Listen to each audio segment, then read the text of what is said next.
Naghipos ko kay naay nag-adtog tanod diri nga kuno na anday tsunami, so nag-prepare ko sa ako ang bag. Gitungtong nako sa ibabaw ang mga stock nga pwede nga mabasa, mga bugas ug harina ug tahog. Akong itungtong diha kay para dili mabasa kunohay kung in kaso na ay moabot nga tsunami. Inom Samtang ka sige tubig. kalinaw aning iro nga diin iabot diri sa ako iro Unsa sa man? ako ang Kaon ka manghod. binangkal?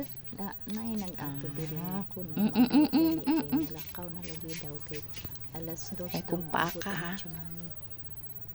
Wala ko nagdahom Mm. nga kanang inanti mura lang baliwala sa ako kung Mm. unsa man ang ilahang mga gipang Ay, kung istorya. paa ka, Pero ha? nag-prepare na lang jud ko karon kay naglakaw naman jud mi di mapugan kay sigig agad ako ang mga silingan.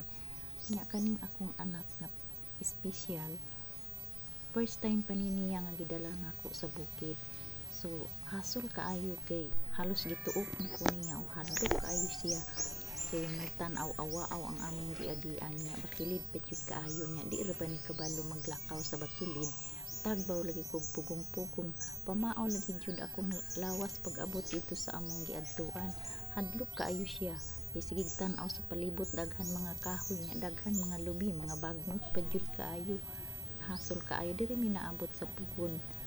Mao ni among naabtan diri pagtan-aw nako sa langit, tin-aw man ang langit, wala man siguro'y mahitabo karong adlaw, pati ang mga iro nag-uban sa amo perting kapuya kay taas laging bukid among giadtuan, si Sumuo nag-uban sa amo.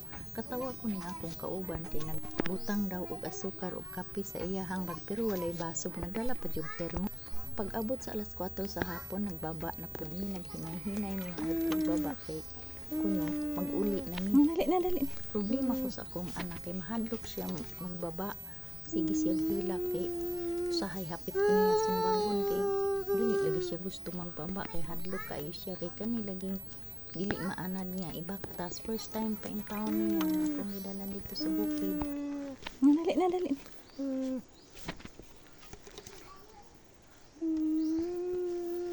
Dili siya gusto magbaba kay hadlok kaayo lagi. Na ako'y gidala nga tanom, ako ning itanom pag abot na ako diri sa balay. Tan-aw na ko akong garden na ay bakante nga sako, diha na ko na itanom kay remembrance na sa among pagdagan og tsunami. Pagtan-aw na ko sa dagat, parte manglinawa hinuon ang dagat. Nag-uban ko sa panon nga mulaya sa bukid kay nag-uulagi ko kay na ako'y anak na espesyal niya among balay duol kayo sa baybay. Muna hinungdan ning uban na lang ko na trauma hinuon akong anak. Pagka alas 6 sa gabi, nami prayer meeting. Ako ang leader sa amo ang prayer meeting. Unya kay nga akong anak di man ako pwede ibilin sa balay kay na trauma lagi pagikan namo sa bukid. Pagsugod sa among prayer meeting, nagsugod na pud siya purisyo mao. Ay gani kay naa si kagawad mag-take over sa ako. Mautos siya na lang nag-lead sa amo ang prayer meeting. Pag human sa among prayer meeting, simpre 1 hour lang among prayer meeting. Karon pag abot sa alas 10 sa gabi, nagpanik na pud ang mga tao kay nagbakwit na pud daw. Unya kay naguol ko kay gabi naman lagi kaayo, naapo ko'y anak nga purisyo kaayo. Mamakwit na pud daw ang mga tao kay mag-adto daw sa bukid kay ikan alas 11 hangtod alas 5 sa buntag magtaas daw ang dagat. Karon kay gipugos nako ang lola sa akong anak kamo adto jud. Kay halos tanang tao wala na jud nag-adto na jud sila sa bukid. Gipauna nako ang lola sa akong anak, bahalag kami lang maulahi. Gipahigda nako sa duyan akong anak. Samtang maghulat kami sa motor nga balikan mi. Kay gipauna nako iyang lola. Alas 11 na lang sa gabi hangtod hapit na alas 12 wala pa motor ni abot. Pagkataod-taod gibalikan di ay mi sa isa ka motor. Gidala mi didto sa balay kung asa nila gidala ang lola sa akong anak. Ug didto mi nakatulog sa usa ka balay ni Mr. and Mrs. Labaw. Shout out diha sa inyo ha, salamat sa inyong pag-entertain sa amo. God bless sa tibuok ninyong pamilya. Pagka alas 5 sa buntag, kailangan na jud nako pukawon ning akong anak ug ang iyahang lola.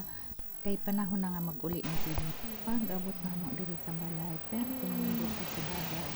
Okay pagsubang sa adlaw. Salamat na lang pod sa mga kagawad ug mga tanod nga diin nagbantay sa matag usa ka balay ug nag-observe sa dagat nga diin kung magdako ba o wala. Ug shout out na lang pod sa mga wala nakauban sa panon kay di na day pila ka mga balay nga wala jud nag-uban sa panon. Ako nag-andam na lang jud ko Kay na ako'y kauban nga senior ug akong anak PWD, may na lang walay mahay sa ulahi. Kailangan jud ta mag-prepare. Kay matod pa sa kanta, Christian be prepared. Kay sa akong huna-huna di jud na mahitabo nga makaabot na diri sa ato. Kay diri sa ato ang isla 100% ang mga tao diri nga may pagsalig sa Ginoo. Busa labta ni Lord diri sa isla kay naa diha sa iyahang pulong sa 1 John 4, "If God is love, so ang Ginoo gugma og dili ta niya pasalban." Ug ang tanan nga mahitabo charge to experience na lang. God bless sa ato ang tanan.